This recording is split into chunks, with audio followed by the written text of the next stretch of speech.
I went to undergrad and grad school for ceramics. And really in undergrad, I started out in art education, but I took a couple ceramic classes at the University of Missouri in Columbia with Bede Clark. And so he really got me into clay, and he had this energy around making pottery and looking at pottery and talking about pottery that really struck me. And so not only did I get to get my hands dirty and make something out of a big pile of clay, but there was this whole thoughtful side to the form and the surface and the objects that we live with and that surround us. So that's how I started out in clay, and then I taught art education for a few years, and then my husband and I decided to go into the Peace Corps. And so we went to the Peace Corps. We were in Mongolia for 2 years, and during that time I didn't work in clay at all, but it was one of those pivotal moments of deciding that as soon as I returned from my 2 years in the Peace Corps that I was going to go full force into clay. We were out on the eastern steppe of Mongolia in Choibalsan, and it was this vast, desolate, harsh landscape that had a real effect on my psyche. And so I feel like a lot of those landscapes and that emotion of that time comes out in my work. Just little fragments of forms, just a kind of a landscape, a horizon line. So a lot of those type of landscapes and those little pieces of things can have a real effect on you, and so those I feel like have filtered into my pottery and sculpture. So as soon as I finished with the Peace Corps, I went to Japan for a summer and studied in Tokoname, and got to see some potters' lifestyles, which again intrigued me. Also of course, the culture of pots in Japan and how respected they are was another thing that really just deepened my love for ceramics and the culture that surrounded it. So so after that, came back to the United States.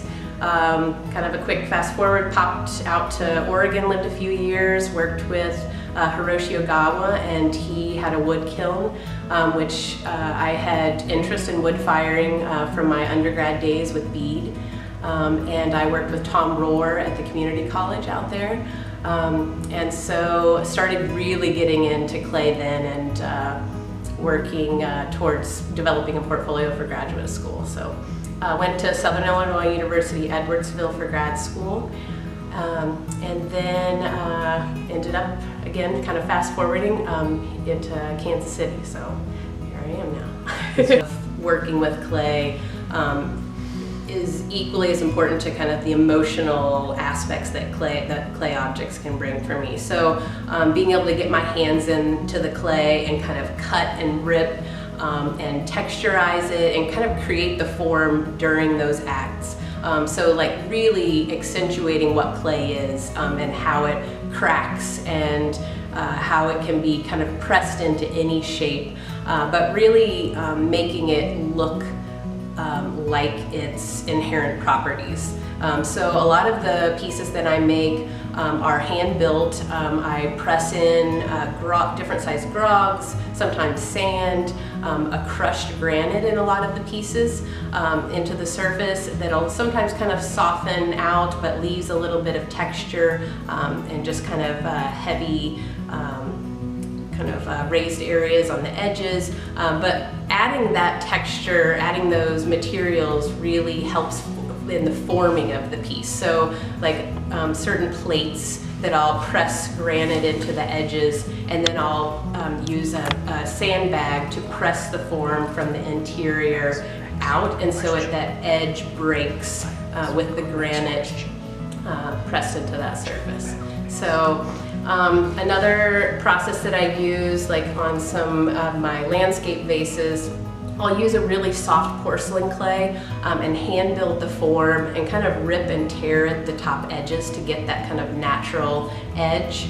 And then with the clay being so soft, I'll then dust a dry version of that same clay body, that porcelain, onto the surface, and it absorbs into the clay, and then as it dries, it cracks and creates that texture just like cracked earth does in hot sun. So, and then on those I apply a bronze glaze on the interior and onto the exterior, and that glaze tends to kind of bleed naturally onto that texture. I'd say something that I focused on for this show would be focusing on functional pots, but showing a little bit of my more vessel forms and a little bit of sculpture, all within the same show, to kind of create more context for the work for both the pots and possibly the sculpture too. So I started out in pots like a lot of people do, you know, in your first clay classes, throwing or building pottery, but slowly realized that the textures and the way clay responded to just pressures and the cracking started to intrigue me, and so I wanted to just kind of keep pushing and exploring those aspects of it. And then I would slowly start bringing those experiments back into my pots. And so with this show, I have some sculptural pieces that have a similar style, a similar surface, and even form and kind of profile that you can find in the pots also. But I like that middle ground of it having somewhat of a function and being very relatable to people, like, oh, that's a bowl, but also having that experimental surface and texture and relationship to my sculptural pieces. So that's something